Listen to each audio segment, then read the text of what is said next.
When people learn I teach at San Quentin Prison, they ask me, are your students dangerous? And I say, yes, I teach very dangerous students, but they all go to Berkeley. Forget threats to society. These students are threats on behalf of society. Maintain that threat, guard that danger, because where you're going, it's lonely. It's full of people who don't think like you, don't think like your parents. If you go to the West Wing of the White House, just don't think. You journey now to lands where machismo trumpets, where hate speech cloaks itself as holy sermons, and where homophobia screams so loudly only you can hear. But you're not starting out on this journey. No, you are already on the road. Some of you have been on the road a long time. Roads that cross borders guarded by walls instead of bridges. Expressways that speak from no art, no science, schools, straight to state-of-the-art prisons. But you took a detour. Maybe you didn't have the AP or the SATs. You got yourself to the JC, stayed away from the handcuffs of the 5-0, and got yourself a 4.0. Yeah, you got that 4.0, but Proposition 209 said, all you're good for is scanning UPCs and the PDQ, and don't even think about UC, UCD, and UCLA are reserved for 90210. But they couldn't stop your GPA, so now you're earning a BA. But some Berkeley students don't like acronyms. I'm reading through this paper by a student from Mexico. She's writing about the World Trade Organization, and I noticed this curious pattern. She writes WTO this, WTO that, but it's always little w, little t, little o. So I inquire, and she explains, well, we used to capitalize, but since your capital came to our capital, all we can afford is lowercase. Yeah, you do interesting things on your papers, but you don't always get those papers done on time. Of course, here in Berkeley, dogs never eat homework. We have much better excuses. I'm sorry, Professor, but I was protesting, chanting, marching, and I got shot, tear gas, jailed, without access to legal counsel or the Moffat closed reserve cells. And could I please have an extension? And you extend yourself farther and farther. Student council, varsity sports, second major, another report, spinning into a mad whirlpool of all morning, noon, night, caffeinated synapses, unleashing floodgates of new expectations, and you stumble. Each of you at some point stumbles. Often you get a hand up from a parent. I said, from a parent? From a wise GSI like Jack Porter or Laura Henry? From a caring professor like Bruce Kane or Bob Powell. And you all got a hand up from your ever-generous advisors, Susan Durling and Ephra Sedone. We all get a hand up because these days we need a lot of help to write that paper, to pass that test, because this high-stakes test is written by the no defense contractor left behind school of standardized testosterone, where the only answers in your bubble are A, K-47B, 52 bomber, C, Hawk helicopter, demonize your enemy, and erase the Bill of Rights. After the sacrifice for heightened security, 86% of real Americans said they would give up someone else's civil rights. This poll has a margin of error of plus or minus 3 million Arab Americans. Freedom for some? That's not the sampling technique I learned from Professor Henry Brady. No. Henry Brady teaches that freedom for all is possible if you just have the right data set.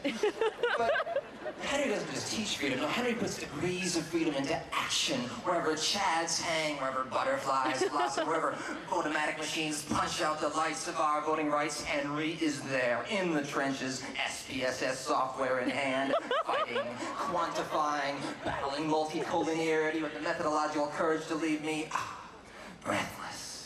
But when the going gets rough, the rough draft goes to Henry's partner in crime, the man who thinks editing is the fifth food group, my advisor, Professor David Collier. Yeah, David! I get my rough draft back and every page is rent, covered in pencil snapping. Mad scientists scrawl so furious, Amnesty opens a new case file. That's right, crimes against methodology, page upon page upon page, until I find that coveted treasure. Page 27, pristine, not a trace of criticism in sight. I still have that page. That's David Collier, serving students from Latin America, serving his department, serving his discipline, so busy serving others that when he pulls into a self-serve gas station, he is helpless. But if you want real drama, try teaching development politics with Professor Kieran Chaudhry. Spring 1999, two statuesque Scandinavians in our class. One, an Olympic rower, the other, a member of the Norwegian nobility. But which was which? We thought we had it figured out until Kieran teased the rower, asking, "So, are you someone famous too?" To which he replied, "Well, you see, my father is the king and I'm the crown prince." Kieran's always stopped me in the hallway, seeing what I have to say, but some profs are rather interested in what they have to say. I'm listening to Talk of the Nation, and there's this really intelligent guy discussing Iraq, and I'm thinking, this guy so loves his voice, he should be a professor. And that's Steve Weber! I really don't know Steve well enough to make fun of him, but Steve, you gave me a gift. Brian Sutliff was my best friend in graduate school. He struggled in all four of his jobs, but in your classroom, you unlocked his brilliance and he left that all behind. By year's end, he was on his way out the door, but you just kept investing, believing in him like a father at the airport, craning his neck down the gangplank to keep his son in sight. Just a few more steps.